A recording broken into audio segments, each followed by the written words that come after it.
of the Trump Republican shutdown.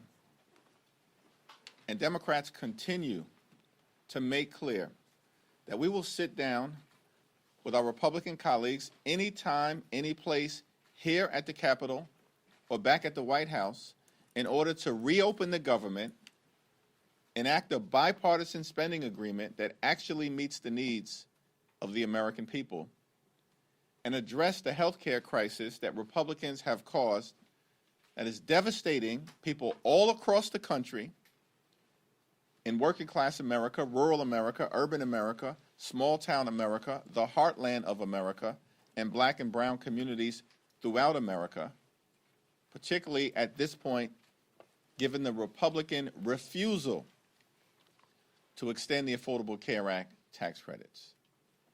That will cause premiums, copays, and deductibles to increase by tens of millions of people by thousands of dollars per year.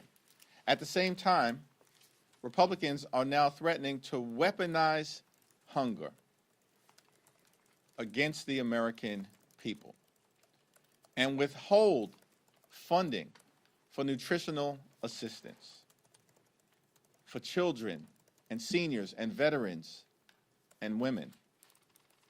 This is on top of the fact that in the one big ugly bill that Republicans passed in July, in addition to a nearly $1 trillion cut to Medicaid, Republicans enacted the largest cut to SNAP in American history, a $186 billion cut. They ripped food from the mouths of children, seniors, veterans, women, and families in order to provide massive tax breaks to their billionaire donors. It's completely and totally unacceptable.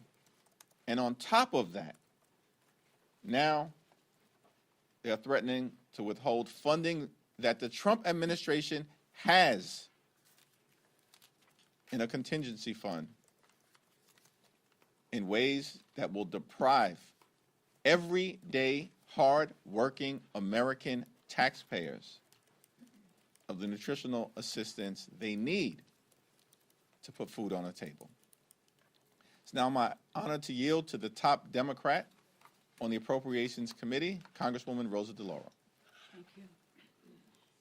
Thank you so much, Mr. Leader, for convening this press event today and on this particular issue, which is really so critical.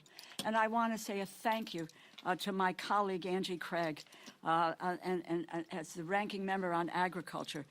Thank you for your expertise. Thank you for your leadership on this very, very critical issue that we're talking about today. I want to start by making one thing abundantly clear. What President Trump is doing on the hunger issue and on the nutrition issue is immoral. I am the ranking member on the Appropriations Committee, and I promise you that there is funding available to provide SNAP benefits beyond November 1st. There is, at the very least, over $5 billion in contingency funds that Congress set aside. Congress, Democrats and Republicans, set aside explicitly to pay out SNAP benefits in the event of some unforeseen circumstances, like President Trump's shutdown. They are, in fact, by doing this, in violation of the Empowerment Control Act of 1974. The contingency funding that we set aside for SNAP is not optional spending. It is required by the law. We appropriated that money for this purpose. The White House must spend it, and what they are doing right now, blocking these funds from going out, is illegal. As a matter of fact, on October 1st, they took $750 million from this fund to deal with paying benefits in Puerto Rico and providing administrative costs to other states. So they acknowledge that this fund can be used in order to deal with SNAP benefits. There's nothing stopping the Trump administration from making sure that every single one of the 42 million Americans, 16 million children, 8 million seniors, 4 million people with disabilities, 1.2 million veterans received nutrition assistance in November. And we are at a cost of living crisis with skyrocketing food costs. And President Trump is doing right now is using the fear that so many working people have about where their next meal is coming from as a political bargaining chip. Does anyone actually believe for 1 second that if President Trump really wanted to cover the SNAP benefits, they would not be able to find the money? When he wanted to bail out his buddy in Argentina, they found $40 billion. When he wanted to build a new ballroom to host his billionaire donors, they found $350 million. They found the money. When he wanted to make sure his Homeland Security Secretary could fly in style on 2 new luxury private jets, they found the money, $172 million. But now, when it comes to making sure hungry families can put food on the table, all of a sudden, they can't find the money.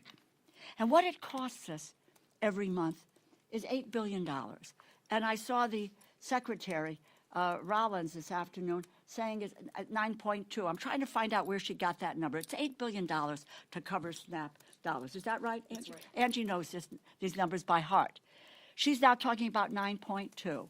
False. And that there is no, they have, with the snap of a finger, that money can be released and get to people who need it. So if there's between $5 and $6 billion, we may be $2 billion short, but that's enough to get us into November until what we're doing, and then we can look to deal with the rest of it. The Trump administration is more than happy to cut backroom deals. They want to dole favors out to the highest bidders. It's a shame that 16 million children who rely on SNAP benefits did not shell out a hefty donation to the president's inaugural fund. But they're only kids, after all. House Republicans are still on vacation. We have not voted on any legislation in over a month. But if they were here, I doubt that they would object to the president's decision, not just because they are too cowardly to stand up to him under any circumstances, but because decimating food stamps, its food stamps, is what they have wanted all along. Their big, beautiful bill, as the leader has pointed out, and his signature piece of legislation slashes SNAP funding by $189 billion. That will strip 22 million Americans of some or all of their nutrition assistance over 10 years. Let me just conclude by saying to you that does anybody believe there is a shortage of food in the United States of America? Anyone who believes that? No.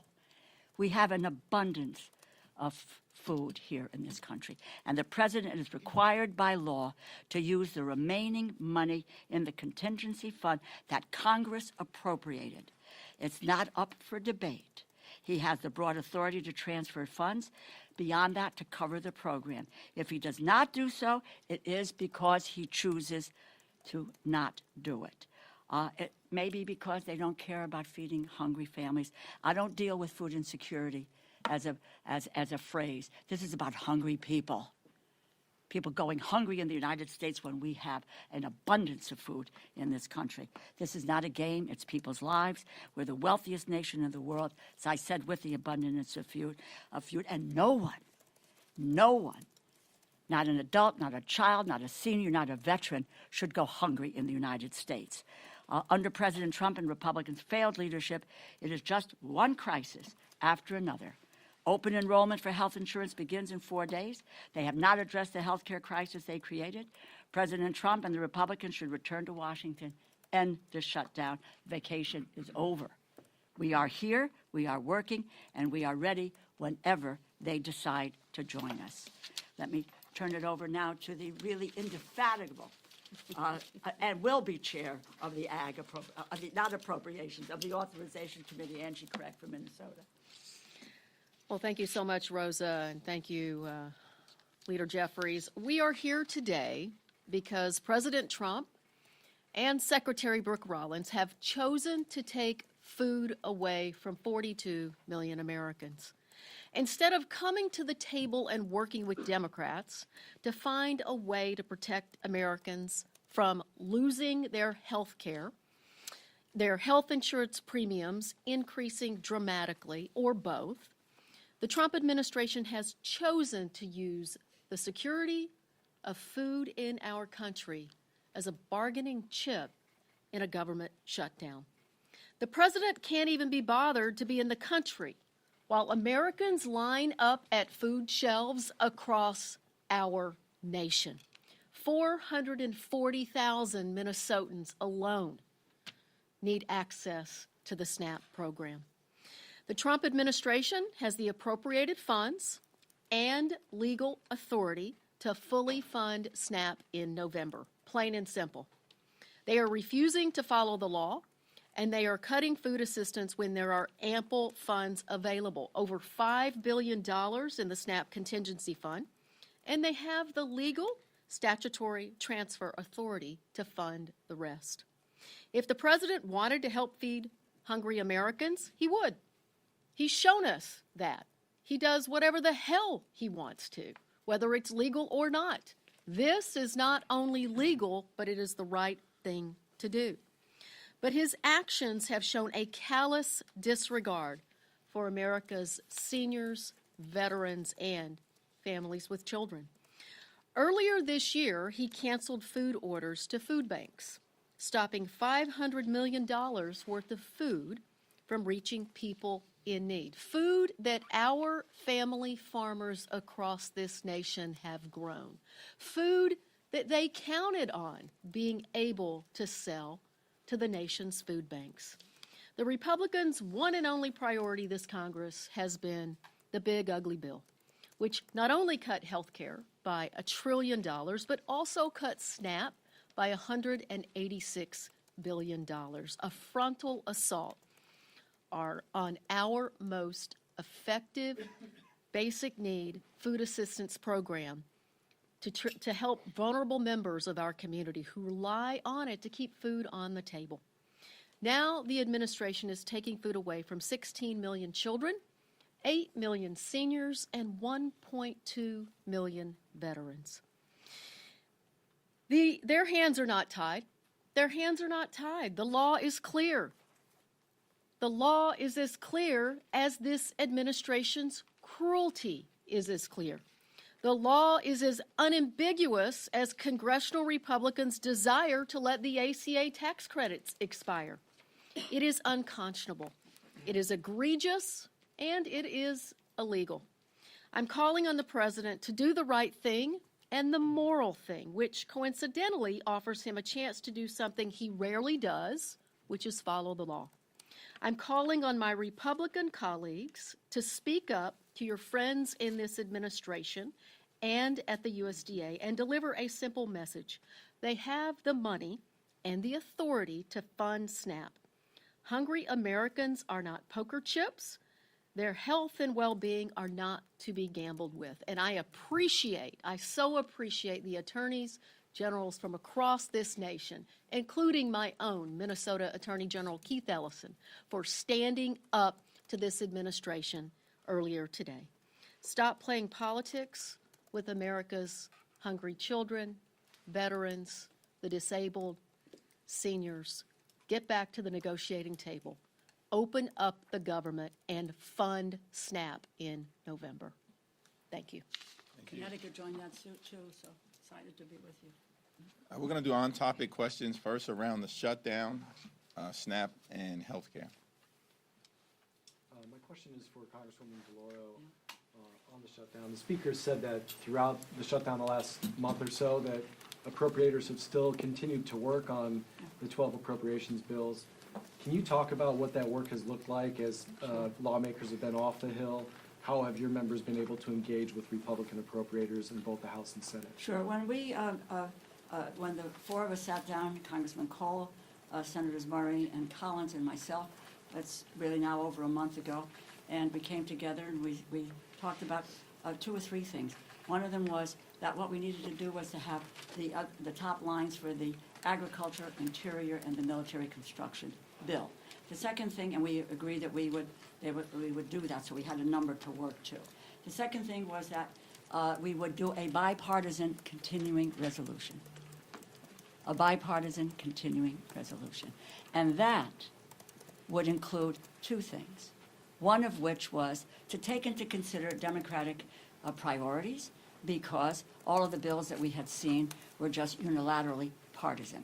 And amongst those Democratic priorities was the issue of health care and the premium subsidies and the Medicaid cuts. It's $1 trillion and the skyrocketing costs that are now upon people at this very, very moment.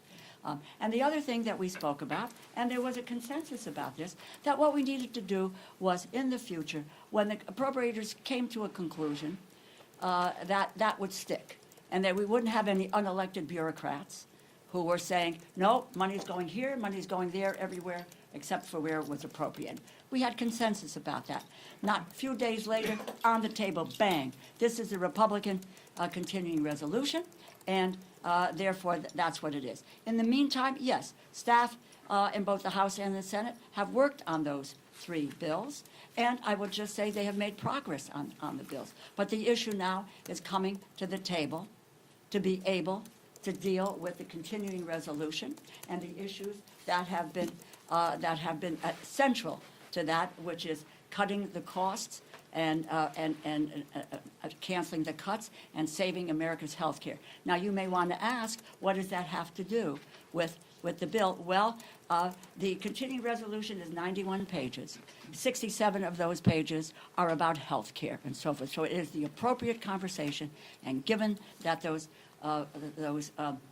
notices are going out now, that we need to deal with it now. So we are waiting for them to come to the table to reopen the government, and honestly, if we can get my 3 other colleagues, we will move on appropriations bills. But they have refused to come to the table since the outset of this debate. And Donald Trump and Republicans have taken a my way or the highway approach from the very beginning of this Congress. And we've maintained, led by Rosa DeLauro, that we want to sit down and negotiate a bipartisan spending agreement, now reopen the government, but at the same period of time, address the Republican health care crisis, which has been devastating on everyday Americans and hardworking American taxpayers throughout this year, including the largest cut to Medicaid in American history. Hospitals, nursing homes, and community-based health centers closing because of Republican policies and their one big ugly bill throughout America, including in rural parts of the country. The American people now confront the possibility of a $536 billion cut to Medicare because of what Republicans did in their one big ugly bill if Congress doesn't act by the end of this year, and now because Republicans refuse to extend the Affordable Care Act tax credits. Tens of millions of Americans right now are receiving notices as we approach open enrollment on November 1st, indicating to them that their premiums are going to skyrocket in ways that will make it unaffordable for them to see a doctor when they need to see one, when their children needs to see one, when their family members need to see one. This is a health care crisis that Republicans have visited on the American people, and it has to be dealt with decisively. We're now heading into a SNAP crisis. As Angie Craig and Rosa DeLauro have so powerfully articulated, that is a man-made Republican crisis, because Donald Trump has decided that he wants to force millions of Americans, including possibly 16 million children, to experience hunger so they can continue their my way or the highway approach toward driving their right-wing extreme agenda down the throats of the American people. Unacceptable. Mr. Leader. Thank you, Mr. Leader. Today is the first day air traffic controllers will go without a paycheck. You're speaking about SNAP right now. We also have questions around how troops are going to get paid. At the crux of your fight against the Republican bill is the ACA, is healthcare. Are you concerned that these other issues, these other pressing issues like SNAP, the air traffic controllers not getting paid, troops not getting paid, are you concerned that that will start to dominate the conversation or dominate the consciousness of America, that the ACA conversation kind of gets pushed to the wayside? Well, we've made clear from the very beginning that we want to enact a bipartisan spending agreement that meets the needs of the American people. that improves their quality of life, that drives down the high cost of living here in this country, where costs haven't gone down, as Trump promised on day one, costs have gone up. And we set out from the very beginning in September that we want to reach a spending agreement that's bipartisan, that meets the needs of the American people in 3 areas: their health, their safety, and their economic well-being. And that, of course, includes making sure that they can put food on the table in the wealthiest country in the history of the world. Donald Trump and Republicans have launched an all-out assault on the American people from the very beginning of this presidency. And it's cruel, and it's punitive, and it's hurting everyday American. We want to reopen the government. Republicans in the House have been on vacation now for 5 consecutive weeks. They've canceled votes for 5 consecutive weeks. This is extraordinary. If we reached an agreement, they wouldn't even be here to pass one, because they want to keep the government closed. And we're just going to continue to urge them to come to the negotiating table so we can reach the type of bipartisan spending agreement that the American people deserve. I don't know, Mr. Angie, what was you want to say? I would just add to that, look, the time is now that people are looking at what their healthcare costs are going to go up. November 1st, when people opened their portal in Minnesota on MNsure, the average increase for a 60-year-old couple is going up $15,000 next year. Think about that. How can Americans fit another $15,000 into their budget? They can't even afford their housing and their health care and their grocery costs today. This is a moment in time where we have to have the moral courage as Democrats and Republicans to come together to make sure that Americans can stay healthy. People are desperate as they go to renew their health care. It's not in December. It's not next year. It is November 1st, this Saturday. So in terms of being distracted, people are not distracted by the premium increases that they're getting. They are laser focused on what's happening in their own budgets right now. If I just want to add one more thing. A young woman in my district, Renee, who I was with on Friday, she got her notice, an increase of $2,000 per month. $24,000 a year for health insurance. Can anybody here pay for that? She can't. Her husband is gravely ill. He doesn't have insurance, etc. These are real stories. But I would say to you that on the food stamp issue, the money is there.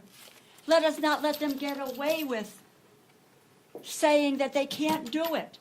They have their political will isn't there to feed the people who rely on the SNAP program, which is the most effective anti-hunger program in the United States of America. They're playing fast and loose with people eating. Can you imagine that? But that's the reality, and you need to talk about that. They just talked to states about not wanting to reimburse. My state of Connecticut yesterday is putting up $3 million. They want to know if they can get reimbursed. This administration has said, no, you can't get reimbursed. But you know what's happened in the past? Because Democrats and Republicans have come together to work on these issues, all the benefits have been paid out, whether it was a reimbursement or it was the benefits that they so deserve and that they qualify for. This is an administration that is lawless at its core, and we cannot let them get away with it. Mr. Lee.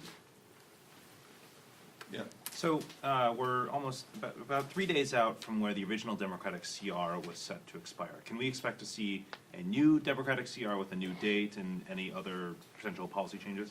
Well, we'll continue to be in conversation with our Senate Democratic colleagues. We've all held firm to the proposition that we want to reopen the government, We want to negotiate a bipartisan spending agreement. That's our position, and we've maintained it from the very beginning. The problem, the reason why we're in this shutdown, day 28, is that Donald Trump and Republicans continue to maintain a my way or the highway approach, and the American people know it. Which is why the American people have turned against Donald Trump and Republicans, because their policies aren't working. They've gone too far in area after area after area, and have not made life better for the American people. So we'll continue to be in dialogue with our Senate Democratic colleagues, but publicly, our position has been the same as our private position, which is we'll sit down anytime, any place with anyone on the other side of the aisle, either here at the Capitol or go back to the White House, where we've repeatedly made clear to President Trump. Reconvene the legislative leaders. Convene the appropriators. Do what leaders do in moments like this, as opposed to being missing in action now for 28 days while finding $40 billion to bail out a right-wing wannabe dictator in Argentina and destroying the historic parts of the White House in real time so that he can construct a ballroom where he will be celebrated like a wannabe king. This is all outrageous stuff. And the American people see it unfolding before their very eyes. And they know that Donald Trump and Republicans have not been serious about doing what is necessary to enact a spending agreement that actually improves the quality of life of hardworking American taxpayers. Mr. Leader. Thank you, Mr. Leader. Republicans have said that the easiest way to fund SNAP is to reopen the government. And you say that Democrats want to reopen the government. Why not call on your Senate colleagues, your Senate Democratic colleagues, to reopen the government and alleviate all the impacts of the shutdown, and then immediately dive headfirst into solving this healthcare crisis? All hands on deck. As has been the case, and as Angie Craig and Rosa DeLauro, who I'll yield to momentarily, have repeatedly said, the funds have already been allocated by the Congress in a bipartisan way to allow a continuation of SNAP benefits through November 1st, deep into the month of November, and there's additional funds that are available to be reallocated so that not a single person in this country goes hungry. And if that happens beginning on November 1st, it's because Donald Trump and Republicans want the American people to go hungry. And that's the problem that we confront. Yeah, that's absolutely the case, and that's exactly what the lawsuit that was filed across this country by 23 states, District of Columbia, others, says that they have an absolute legal responsibility to use the contingency fund to fund SNAP. That we have never seen a lapse in funding of SNAP during a government shutdown previously. And they also have the authority, Secretary Brooke Rollins, to move additional money over to make sure that not a single child in this country goes hungry. They are ignoring their legal responsibility. They are ignoring the moral clarity that we have, that there is no way we should be allowing seniors and veterans and children to go hungry in this country. And where are they? The president is in Japan, trying to get people to buy foreign cars. Last week, he was trying to get people to buy Argentine beef. This is not an America First administration.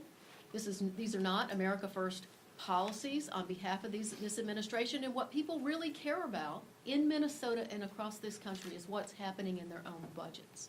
And what's happening in their own budgets is that this president's trade wars, attacks on family farmers by decimating the farm economy, is causing farm bankruptcies to dramatically increase across our country. And look, it's a slap in the face to family farmers. Without those farmers, we will not have food security in this country, and this administration needs to step up and do the right thing. By the way, supplemental nutrition assistance program.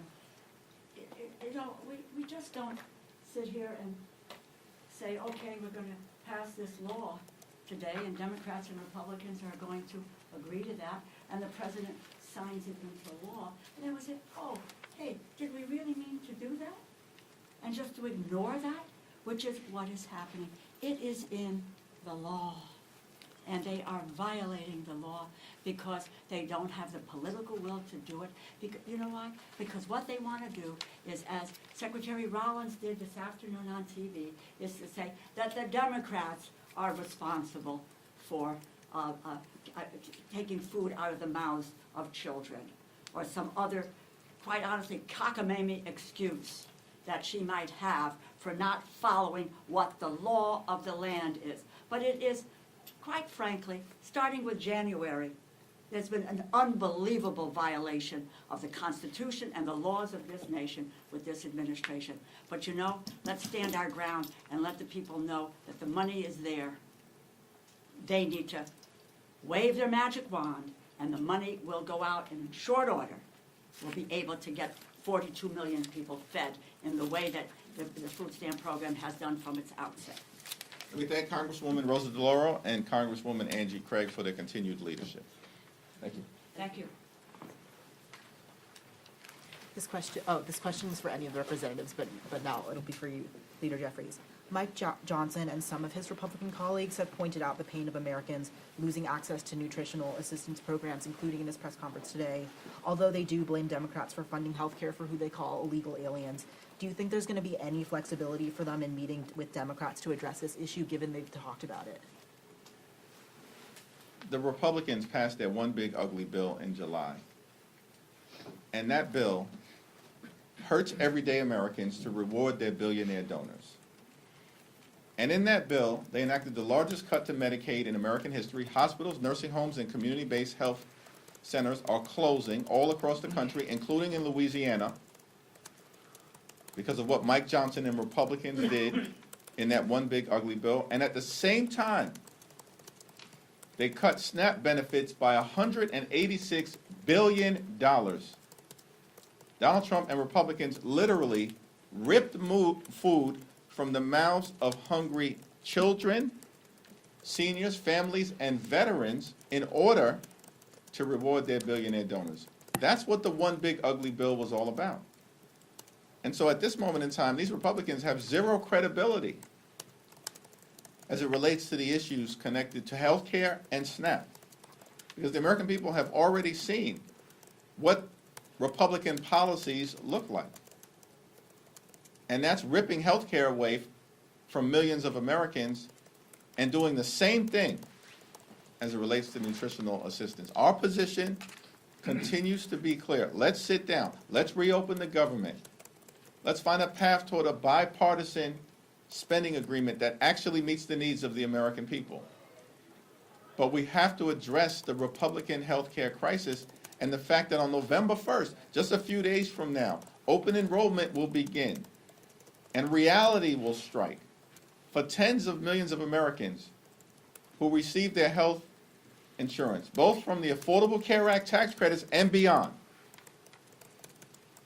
that their health care costs are about to skyrocket, in some cases increase by $10,000 per year, $15,000 per year, more than $20,000 a year. These are working class Americans who are about to be hit with these dramatic increases that they cannot afford. And that's why Democrats continue to be in this fight until we win this fight. Thank you, Leader Jeffries. The House Oversight Committee released their report into the former President Biden's auto pen use and the probe that they investigated. And Attorney General Pam Bondi said that the DOJ will initiate a review of the Biden administration's reported use of the auto pen for pardons. Can I get your reaction to that? The so-called chairman of the House Oversight Committee, James Comer, continues to behave like a malignant clown. We can't point to a single thing that he's actually done to make life better for the American people. Here's what he should investigate if he's investigating presidents or former presidents. Investigate the fact that Donald Trump promised that costs would go down on day one. He promised, Donald Trump, repeatedly, that costs would go down on day one. Costs haven't gone down. They're going up. Inflation moving in the wrong direction, as evidenced by the most recent report that was just issued last week. Housing costs are up, grocery costs are up, childcare costs are up, electricity bills are through the roof. And now because of the Republicans' refusal to extend the Affordable Care Act tax credits, tens of millions of Americans are about to experience dramatic increases in their health care costs that will force medical bankruptcy on many of them, or they'll have to make a choice between going to see a doctor, putting clothing on their back, paying the rent or mortgage, or putting food on the table. This is what's happening in the United States of America, the wealthiest country in the history of the world. If James Comer wants to investigate something, investigate Donald Trump's lie that he was going to lower costs on day one. Thank you, Leader. I have two questions. The first is about the federal workers, the largest unions letter earlier this week. Does this give you any concern that that'll put pressure on Senate Democrats to cave? And then the second question is about Mamdani.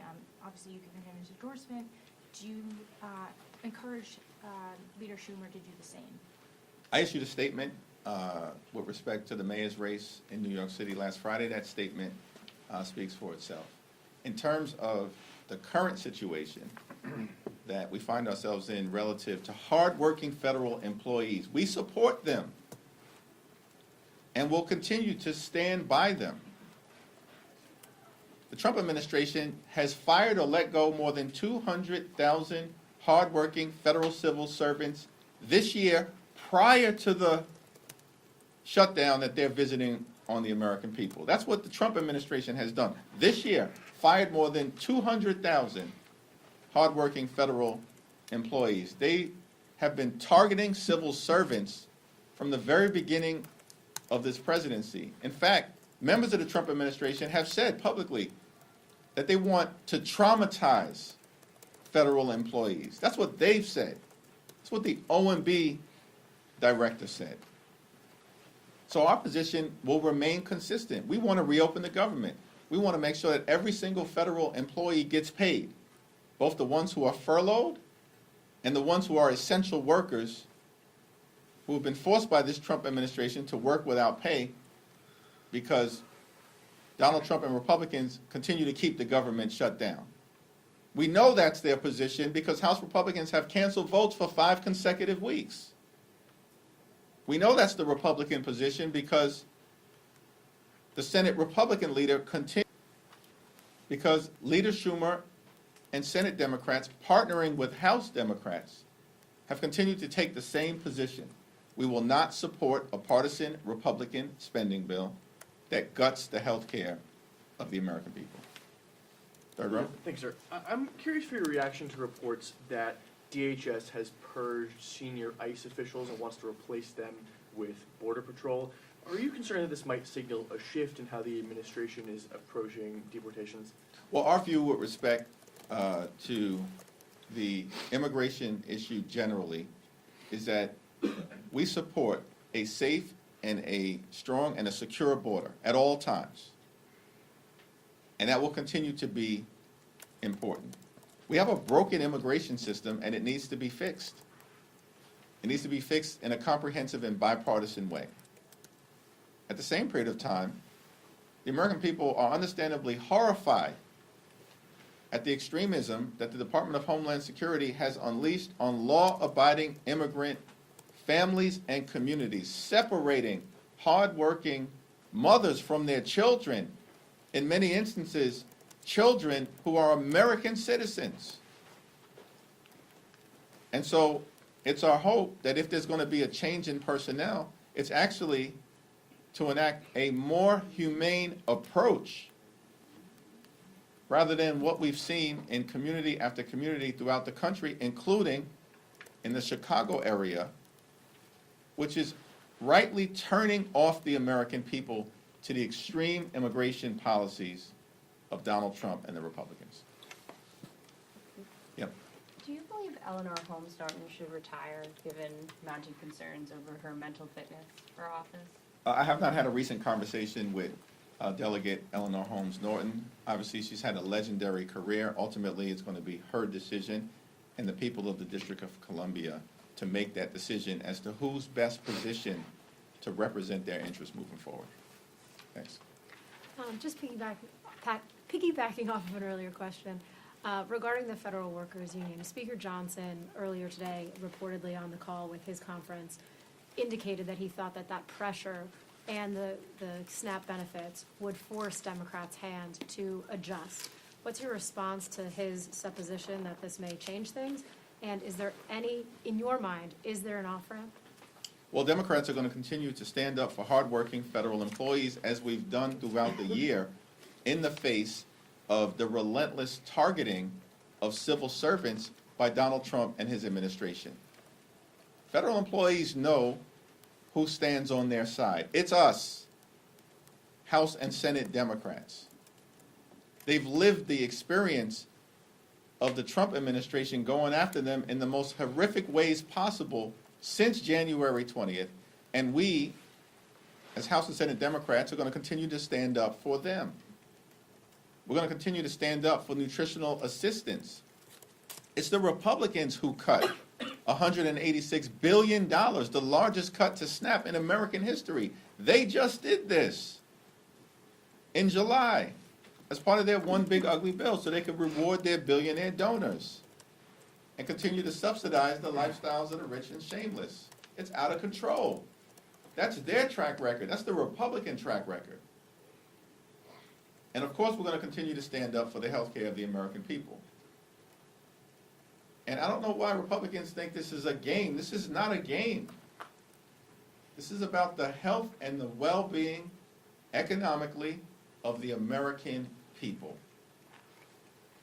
And Democrats are going to stay in this fight until we win this fight for working class Americans, for middle class Americans, and for hardworking American taxpayers. Thank you all. Thank you.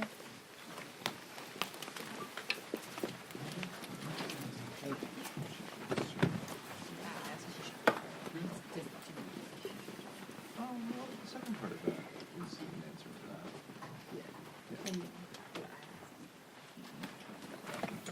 Usually find not enough money.